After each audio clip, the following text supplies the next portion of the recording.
Hello people, I am Smarter135 and today I will be playing Smart Ball. Now, first thing I should probably mention is that a difference between this and the Japanese version is the fact that in the American version, which is the one I'm playing right now, there is absolutely no story. They removed the story, they removed, like, everything pretty much. So, first time playing this, I had no idea what the crap I was, what I was fighting for, and yeah. I don't know why they took it out though. I think there's a sequel, I think, to this that was made in Japan, but I don't think it ever came out to America. I think this was actually called like Jelly Boy or something in Japan or something. I should go ahead and start explaining stuff about the game. So yeah, basically you're a ball going around collecting other balls. And when you collect over 9 balls, like when you get to your 9th ball and you collect one more ball, you get one more life. You can shoot the balls with LNR, which will come in handy very later. And if you collect your name, which is Jerry, all the letters in your name, you get sort of bonus points. Yeah. So this is the end of round 1.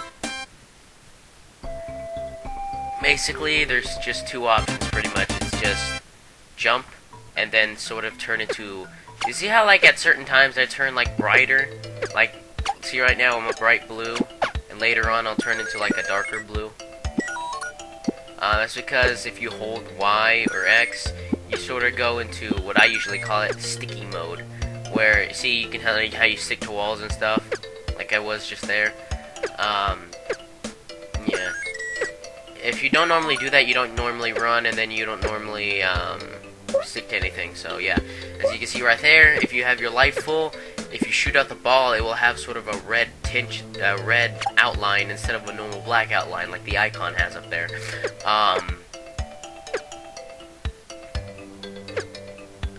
don't remember what I was trying to do here, but yeah, so you can... Oh yeah, when you also get full health and you shoot out balls, they do sort of a splash damage. Now you can take care of this bird one of 2 ways. Either just shoot your balls at him, or just kind of like do this sort of like melee thingy, where you either press down or up, and you sort of, I don't really know how the melee thing kind of works. But as you saw right there, I had 9 balls, I clicked 1 more, and I got 1 more health. See, right there.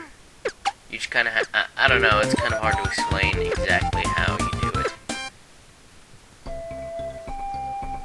But anyway, as you can see, everything is separated into number then letter and number then letter. So it'll be 1A, 2B, 1A, 1B, 2A, 2B, yeah, something like that.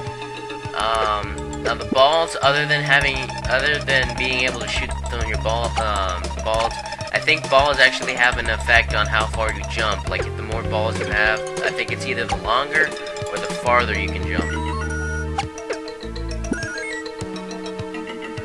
Now there's gonna be different type of ball power-ups later on, and I'll watch out for those.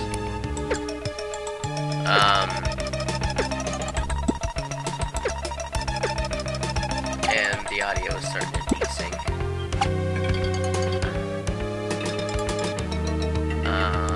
Okay. You see that fire? Here's where I do the melee attack again. Not really sure how that works. Still. I remember when I was little, I always thought, since I never paid attention to, like, titles and stuff, I thought this guy was supposed to be like a weird mutant egg or something.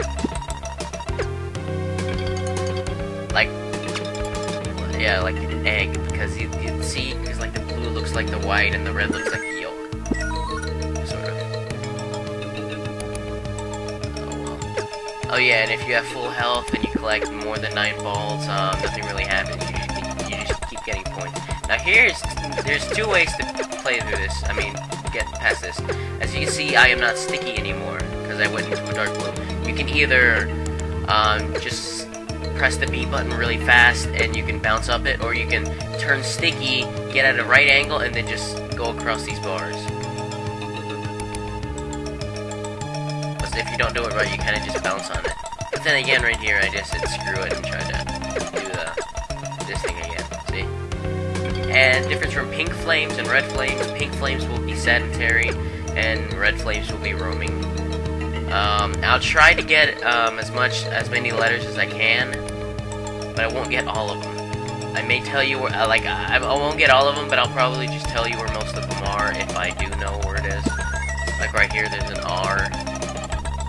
And then, here's a pretty cool thing you can, oh, I don't think I showed this. No. Oh yeah, I did. If you let the red and pink flames touch, it gets like a giant flame.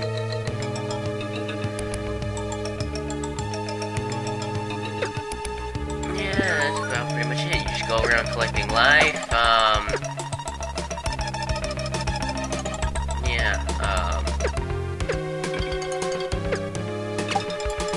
Let me see something.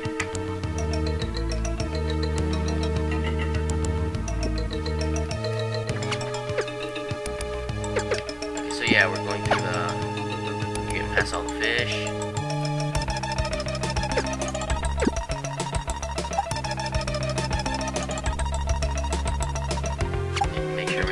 By the fires that we can get across. If you do actually allow the fire to fall in the water, the fire dissipates, you know, obviously. And right here you have to kind of do your melee attack if you don't want to get hurt by that fire guy on the opposite side, because apparently you can hurt stuff on the opposite walls. And then right here you just have to do that. You have to do like this thing. And right here, when you get to these stones, and the instant you come up, you kind of want to press up, because so that way you don't get hurt by the stone when it falls back down. And then right here, you get the Y. Well, as you saw, we got the Y, and now we just have to get out of here.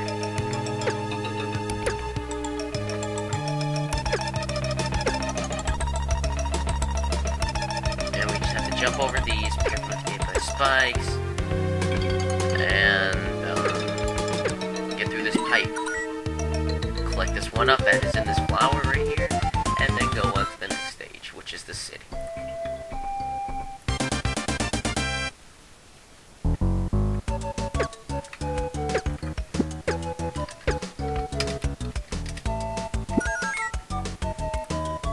Okay, so here is kind of where you kind of learn that balls make you kind of go either farther or longer, like jumping wise.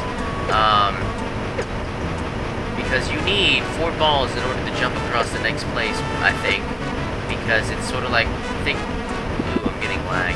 Think of it as the waterfall level of Super Mario, well, not really waterfall level, but like, in Super Mario Bros. 2, you know how there was like a waterfall with like the logs and stuff? Something like that. Okay, so I popped up the Wikipedia page, so let me see what this says. Player controls a young boy named Jerry, who was a prince and ruler of a kingdom. Jerry has been transformed into a blob by the mysterious wizard at the behest of his jealous brother Tom, who has a crush on the young princess Emmy. In that incarnation, the player plays as a little jelly bean with eyes traveling across a photorealistic grassy landscape. The game has graphics and terrain that are characterized as cartoony, cute, and while attracts younger players. Which obviously, I played it because it looks like a cartoon when I was little. The player is able to defend Jerry or attack enemies by controlling certain physical characteristics of Jerry, such as flattening or stretching his body in order to hit enemies, or by finding objects such as balls to throw at enemies. The player can also run by pressing the Y button. Jerry has the ability to stick to walls and ceilings by holding the Y button as you jump towards them, adding an advantage over Jerry's enemies. The player advances through each level along a film strip map and can revisit previously completed levels by rewinding the film strip. Each level has a romp up and down hills, jumping between platforms and squeezing through pipes. Scattered throughout each level are a number of plants that open up to reveal balls, power-ups, one-up seeds, and jumping enhancers. Similar to Donkey Kong Country, the player must collect letters to spell Jerry in each level. Collecting them all will net a couple of one-ups. Sony removed the entire storyline from this game, as well as the town in each levels.